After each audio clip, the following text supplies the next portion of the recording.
ಈ ಕಾಂಗ್ರೆಸ್ಗೆ ಸರ್ಕಾರ ಬಂದಾಗಿನಿಂದ 2 ವರ್ಷ ಪೂರೈಕೆ ಆದ ನಂತರ ಒಂದಲ್ಲ ಒಂದು ಕಂಟಕಗಳು ಎದುರಾಗ್ತಾ ಇದ್ದಾವ ಅನ್ನುವಂತಹ ಪ್ರಶ್ನೆ ಮೂಡೋದು ಸಹಜ. ಯಾಕಂತಂದರೆ ಮೊನ್ನೆ ಅಷ್ಟೇ CM ಸಿದ್ದರಾಮಯ್ಯನವರು ಒಂದು ಬೃಹತ್ ಸಮಾವೇಶವನ್ನು ಮಾಡ್ತಾರೆ. 2 ವರ್ಷ ಕಂಪ್ಲೀಟ್ ಆಗಿದ್ದಕ್ಕೆ ದೊಡ್ಡ ಸಮಾವೇಶವನ್ನು ಕೂಡ ಮಾಡಿದರು.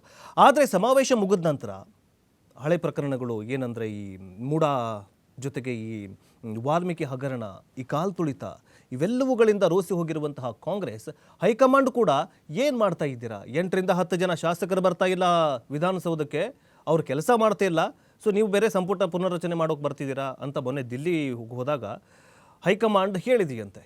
ಈ ಥರ ಏನು ಕೆಲಸ ಮಾಡ್ತಾ ಇದ್ದೀರಾ ನೀವು, ಇಲ್ಲಿ ಕಾಲ್ ತುಳಿತ ಆಗಿದೆ, ಅಲ್ಲಿ ಮುಡಾ ಹಗರಣ, ಹೀಗೆ ಕೆಲವೊಂದಿಷ್ಟು ಕೆಲವೊಂದಿಷ್ಟು ಚರ್ಚೆಗಳು ಆಗಿವೆ. ಇದರ ಬೆನ್ನಲ್ಲೇ ಈ ಕಾಲ್ ತುಳಿತದ ಬೆನ್ನಲ್ಲೇ ಈಗ ಈ ವಾಲ್ಮೀಕಿ ಹಗರಣಕ್ಕೆ ಸಂಬಂಧಿಸಿದಂತೆ ವಾಲ್ಮೀಕಿ ಹಗರಣದಲ್ಲಿ ವಾಲ್ಮೀಕಿ ನಿಗಮ ಹಣವನ್ನು ಬಳ್ಳಾರಿ ಲೋಕಸಭಾ ಚುನಾವಣೆಯಲ್ಲಿ ಬಳಕೆ ಮಾಡಲಾಗಿದೆ ಅನ್ನುವಂತಹ ಆರೋಪದ ಮೇರೆಗೆ ನಿನ್ನೆಯಷ್ಟೇ ಕೈ ಸಂಸದ ಮತ್ತು 5 ಶಾಸಕರಿಗೆ ಇಡಿ ಶಾಕ್ ಕೊಟ್ಟಿದೆ. ಅದರ ಬಗ್ಗೆ ನೋಡ್ತಾ ಹೋಗೋದಾದರೆ ಬೆಂಗಳೂರು ಮತ್ತು ಬಳ್ಳಾರಿ ಸೇರಿದಂತೆ 8 ಸ್ಥಳಗಳಲ್ಲಿ ಬೆಳಗ್ಗೆ 6 ಗಂಟೆಯಿಂದ ರಾತ್ರಿ 9 ಗಂಟೆಯವರೆಗೆ 15 ಗಂಟೆಗಳ ಕಾಲ ಇಡಿ ಶೋಧ ಕಾರ್ಯವನ್ನು ಮಾಡಿದೆ. ಜೊತೆಗೆ ಸಂಸದ ತುಕಾರಾಂ, ಶಾಸಕರಾಗಿರುವಂತಹ ನಾಗೇಂದ್ರ, ಗಣೇಶ್, ಅನ್ನಪೂರ್ಣ, ಶ್ರೀನಿವಾಸ್, ಭರತ್ ರೆಡ್ಡಿ ಸೇರಿದಂತೆ ಈ 5ವರಿಗೂ ಕೂಡ ಇಡಿ ಶಾಕ್ ಕೊಟ್ಟಿದೆ. ತನಿಖೆಯನ್ನು ಕಾರ್ಯಾಚರಣೆಯನ್ನು ಮಾಡಿದೆ, ಶೋಧ ಕಾರ್ಯಾಚರಣೆಯನ್ನು ಬರೋಬ್ಬರಿ 15 ಗಂಟೆಗಳವರೆಗೆ ಕೆಲವೊಂದಿಷ್ಟು ಕಡತಗಳನ್ನು, ಕೆಲವೊಂದಿಷ್ಟು ಡಾಕ್ಯುಮೆಂಟ್ಸ್ಗಳನ್ನು ಪರಿಶೀಲನೆ ಮಾಡಿದೆಯಂತೆ. ಇದರ ಬಗ್ಗೆ ನೋಡ್ತಾ ಹೋಗೋದಾದ್ರೆ ಹಾಗಾದರೆ ಇಡಿ ದಾಳಿ ಯಾಕೆ ಮಾಡ್ತು ಈ 5 ಶಾಸಕರ ಮೇಲೆ ಮತ್ತು ಒಬ್ಬ ಸಂಸದರ ಮೇಲೆ ಅಂತ ನೋಡ್ತಾ ಹೋಗೋದಾದ್ರೆ, ಮಹರ್ಷಿ ವಾಲ್ಮೀಕಿ ಅಭಿವೃದ್ಧಿ ನಿಗಮದ ಹಣ ಅಕ್ರಮ ಬಳಕೆ ಆಗಿದೆ ಎಂಬ ಆರೋಪ ಮೊದಲು ಕೇಳಿಬಂದಿತ್ತು. ಅದಾದ ನಂತರ ಬಳಿಕ 2024ರ ಬಳ್ಳಾರಿ ಲೋಕಸಭಾ ಚುನಾವಣೆ ವೆಚ್ಚಕ್ಕೆ ಈ ಹಣ ಬಳಕೆಯಾಗಿತ್ತು ಅಂತ ಆರೋಪವನ್ನು ಮಾಡಲಾಗಿತ್ತು. ಅಂದಿನ ಸಚಿವ ನಾಗೇಂದ್ರ ಮೇಲೆ ವಾಲ್ಮೀಕಿ ನಿಗಮದ 20 ಕೋಟಿ ರೂಪಾಯಿ ಹಣ ದುರ್ಬಳಕೆ ಆಗಿದೆ ಅನ್ನುವಂತಹ ಆರೋಪ ಕೇಳಿಬಂದಿತ್ತು. ನಾಗೇಂದ್ರ ಸೂಚನೆ ಮೇರೆಗೆ ಸಂಸದ ತುಕಾರಾಂ ಹಾಗೂ 4 ಶಾಸಕರಿಗೆ 20 ಕೋಟಿ ರೂಪಾಯಿಯನ್ನು ಕೊಡಲಾಗಿತ್ತು ಅಂತ ಹೇಳಲಾಗಿದೆ. ಜೊತೆಗೆ ಈ ಸಂಬಂಧ ಪ್ರಕರಣ ದಾಖಲಿಸಿ ನಾಗೇಂದ್ರ ಮೇಲೆ ದೋಷಾರೋಪ ಹೊರಿಸಿದಂತಹ ಇಡಿ ಅಧಿಕಾರಿಗಳು ಇದೇ ಕಾರಣಕ್ಕೆ ಈಗ ಜಾರಿ ನಿರ್ದೇಶನಾಲಯದಿಂದ 5 ಶಾಸಕರು ಮತ್ತು ಒಬ್ಬ ಸಂಸದ ಅಂದರೆ ತುಕಾರಾಂ ಅವರ ಮೇಲೆ ಇಡಿ ಇವರೆಲ್ಲರ ಮನೆ ಮೇಲೆ ದಾಳಿಯನ್ನು ಮಾಡಿದೆ. ಸೊ ಹೀಗಾಗಿ ಈಗೇನಾಗಿದೆ ಅಂತಂದರೆ ಇದೆಲ್ಲವೂ ಕೂಡ ಅಫ್ಕೋರ್ಸ್ ಈಗ ಇಡಿ ದಾಳಿ ಮಾಡಿದೆ ಅಂತಂದರೆ ಇಡಿ ಯಾರ ಕೈಯಲ್ಲಿದೆ? ಕೇಂದ್ರ ಸರ್ಕಾರದ ಕೈಯಲ್ಲಿದೆ. ಇದು ಇಡಿ ದಾಳಿ ಈಗ ರಾಜಕೀಯ ತಿರುವನ್ನು ಪಡೆದುಕೊಂಡಿದೆ.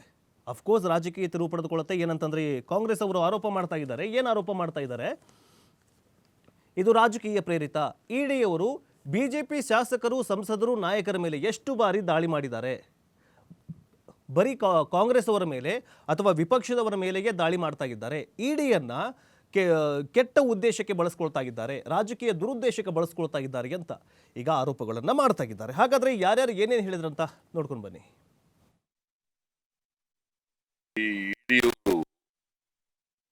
ಮಾಡಲಿ, ನಾನು ತನಿಖೆ ಮಾಡಬೇಡಿ, ಕಪ್ಪೋಣ ಇದ್ರೆ ಪತ್ತೆ ಹಚ್ಚಕ್ಕೆ ಹೋಗ್ಬೇಡಿ ಅಂತ ಹೇಳಕ್ ಹೋಗಲ್ಲ ನಾನು. ಇನ್ಕಮ್ ಟ್ಯಾಕ್ಸ್ನವ್ರಿಗೆ, ಇಡಿಗೆ ಅದೆಲ್ಲ ಹೇಳಕ್ ಹೋಗಲ್ಲ. ಬಟ್ ನೀವು ರಾಜಕೀಯ ದುರುದ್ದೇಶದಿಂದ ಮಾಡಕ್ ಹೋಗ್ಬಾರ್ದು, ರಾಜಕೀಯ ದುರುದ್ದೇಶ ಇಟ್ಕೊಂಡು ಮಾಡಕ್ ಹೋಗ್ಬಾರ್ದು. ಬಿಕಾಸ್ ಈ ಸಂಸ್ಥೆಗಳಿರೋದೇ ಅದಕ್ಕೋಸ್ಕರವಾಗಿ, ಕಪ್ಪೋಣ ತಡೆಗಟ್ಟಲಿಕ್ಕೆ ಇರ್ತಕ್ಕಂಥ ಸಂಸ್ಥೆಗಳು. ಈಗ ಪರಮೇಶ್ವರ ಇದು ಕೇಸ್ನಲ್ಲಿ ಅದು ಬಹುಶಃ ರಾಜಕೀಯ ಪ್ರೇರಿತ ಅಂತ ಅನ್ಸುತ್ತೆ ನನಗೆ.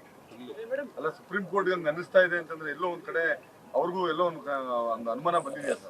ಅಲ್ಲ, ಸುಪ್ರೀಂ ಕೋರ್ಟ್ ಅವರು ಅಬ್ಸರ್ವೇಷನ್ ಮಾಡಿದ್ದಾರೆ.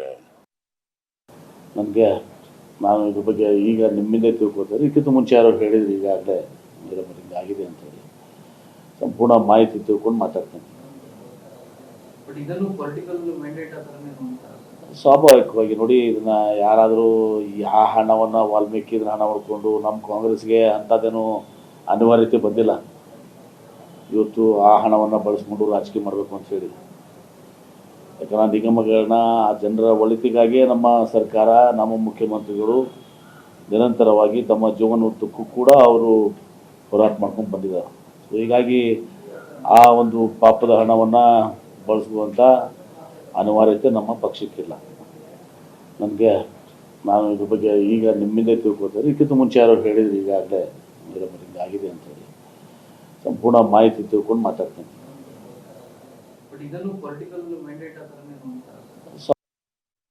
ಪ್ರಕಾರ ಅವರು ಯಾವ ಇದಕ್ಕೂ ಸಂಬಂಧ ಇಲ್ಲ.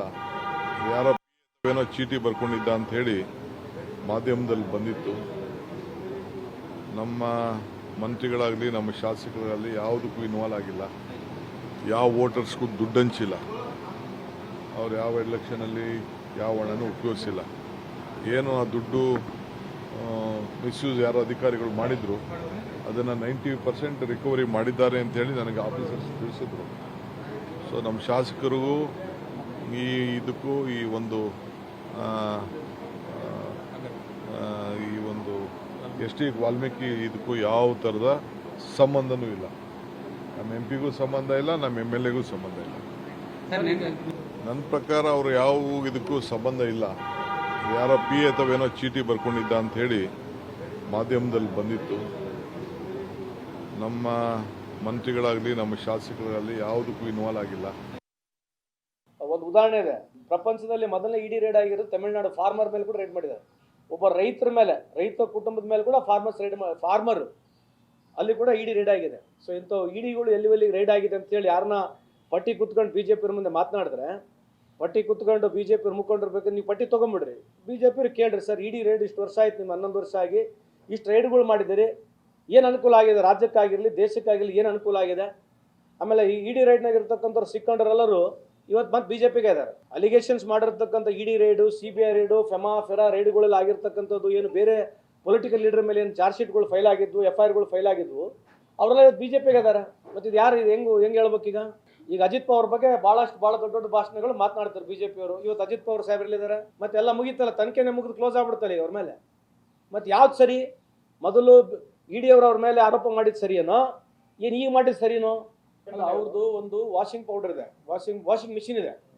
ಸೊ ಯಾರು ಎಷ್ಟೇ ಏನೇ ಇದ್ರು ಕೂಡ ಆರೋಪಿಗಳಿದ್ರೆ ಆ ವಾಷಿಂಗ್ ಮಿಷಿನಲ್ಲಿ ಹೋಗ್ಬಿಟ್ರೆ ಕಂಪ್ಲೀಟ್ ಆ ವಾಷಿಂಗ್ ಮಿಷಿನ್ ತೊಳೆದು ಪ್ಯೂರ್ ಆಗ್ಬಿಟ್ಟು 24 ಕ್ಯಾರೆಟ್ ಗೋಲ್ಡ್ ಆಗ್ಬಿಡ್ತಾರಲ್ಲ ಹೋಗ್ಬಿಟ್ರೆ, BJPಗೆ ಹೋಗ್ಬಿಟ್ಟು 24 ಕ್ಯಾರೆಟ್ ಗೋಲ್ಡ್. ಸೊ ಈಗ ಭಾರತ ದೇಶದಲ್ಲಿ BJP ಇರ್ತಕ್ಕಂಥವ್ರು ಯಾರು ಕರಪ್ಟ್ ಇಲ್ಲ, ಯಾರು ₹1 ಎಲ್ಲಿ ಏನೂ ಆಸ್ಪದನೇ ಇಲ್ಲ. ಆ ಥರ ಇರ್ತಕ್ಕಂಥ BJP ರೂಲ್ಡ್ ಸ್ಟೇಟ್ಗಳಿಗೆ ಸದ್ಯದಲ್ಲಿ. ಆಮೇಲೆ ಕರಪ್ಷನ್ ರೇಟ್ ಇಡೀ ಭಾರತ ದೇಶ ನೋಡಿದ್ರೆ ನಾವು ರ್ಯಾಂಕಿಂಗಲ್ಲಿ ಇದೀವಿ, ನಂಬರ್ 1 ರ್ಯಾಂಕಿಂಗ್ ಇದೀವಿ.